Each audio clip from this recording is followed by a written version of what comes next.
కార్యస్తు పూజ్యంతే రమంతే తత్ర దేవత. స్త్రీలను గౌరవిస్తే దేవతలు ఉంటారు అనే పాయింట్ మీద ఈ కథ ఉంటుందండి. ఈ సినిమా గురించి ఎక్కువ నేనేం చెప్పను. ఇది మంచి సినిమానో హిట్ సినిమానో చేయడానికి చేసే ప్రయత్నం కాదు, ఒక గొప్ప సినిమా తీయాలని చేసిన ప్రయత్నం. మీకు నచ్చుద్దని చెప్పి కోరుకుంటున్నాం. ఫస్ట్ చెప్పుకోవాల్సిన రాజసింహ గురించి. ఈ కథ నాకు రాజసింహ డిసెంబర్ 2012లో చెప్పాడు. 3 సంవత్సరాల నుంచి ఈ కథను నమ్ముకుని ఇక్కడ ఉన్నాం. థ్యాంక్ యూ రాజసింహ, ఈ కథలో నన్ను నమ్మినట్టు. నేను న్యాయం చేస్తాను నమ్మినందుకు. నేను ఇప్పుడు దాకా చేసిన కొత్త డైరెక్టర్లో best director without doubt Rajasimha అండి, కమర్షియల్ డైరెక్టర్ అండి.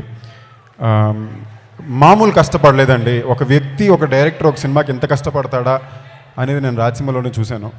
సో థ్యాంక్ యూ రాజసింహ, ఈ కథ నాకు తెచ్చినందుకు, నన్ను నమ్మినందుకు. నెక్స్ట్ నేను చెప్పుకోవాల్సింది మా మామయ్య చోటకే నాయుడు గారి గురించి. నాకు నిజంగా దేవుడు అన్న వరం ఇచ్చుంటుంటే అది మా మావయ్యనండి. ఇది నేను ఇక్కడ చెప్పడం కరెక్టా కాదా తెలియదండి, కానీ ఈ సినిమాకి చోటమామ డబ్బులు తీసుకోకుండా పనిచేశారు ఈ సినిమా జరగాలి అని చెప్పి. ఆయన రుణం నేను ఎలా తీర్చుకుంటాను నాకు తెలియదు. నిజంగా నా అదృష్టం నాకు అలాంటి మావయ్య దొరకడం. మా అమ్మ నాన్నలు థ్యాంక్ యూ అగైన్ ట్రై చేసినందుకు. మా music director Mickey J mayor, thank you Mickey. This my second time with you. రెండోసారి Mickey J మేయర్తో పనిచేస్తున్నానండి, and both times you really give me amazing music. మా రవికిషన్ గారు, అన్వర్, భగవంతుడు, మేము అడగగానే సినిమా కోసం వచ్చి నమ్మి కథను నమ్మి, ఈ సినిమా కుదిరిన ఒక పెద్ద అదృష్టం ఏంటంటే ఇక్కడ ఈ సినిమాలో పనిచేసే ప్రతి ఒక్క వ్యక్తి కథను నమ్ముకుని వచ్చారండి. బెస్ట్ ఎగ్జాంపుల్ ఈ సినిమా, కానీ బెస్టే జరిగింది. ఇవాళ మీరందరూ ఇక్కడ ఉండడం కూడా బెస్ట్ ప్రూఫ్.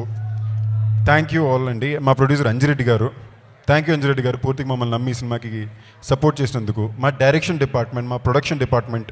నిత్యా గురించి స్పెషల్గా ఎందుకు చెప్పాలి అంటే, ఈ సినిమాలో నా బెస్ట్ పర్ఫార్మెన్స్ చూస్తారండి. దాంట్లో చాలా వరకు క్రెడిట్ నేను నిత్యా కూడా ఇవ్వాలి. Thank you for being a fabulous co star. And మా లిటిల్ డార్లింగ్స్ ఇద్దరు బ్రహ్మాండంగా యాక్ట్ చేశారు. అండ్ మా తేజ్ గారి గురించి కూడా చెప్పాలండి. నేను ఈ ఆడియో లాంచ్ జరగాలనుకున్నప్పుడు ఫస్ట్ మేము అనుకున్నది, నిజంగా ఈ సినిమా ఆడాలని కోరుకుని బ్లెస్ చేయడానికి పాజిటివ్గా వచ్చే వ్యక్తులే మనకు ఫస్ట్ కావాలని. ఇక్కడికి వచ్చిన వాళ్ళందరూ అలాంటి వాళ్ళే వచ్చారు, ఎస్పెషల్లీ మీరందరూ.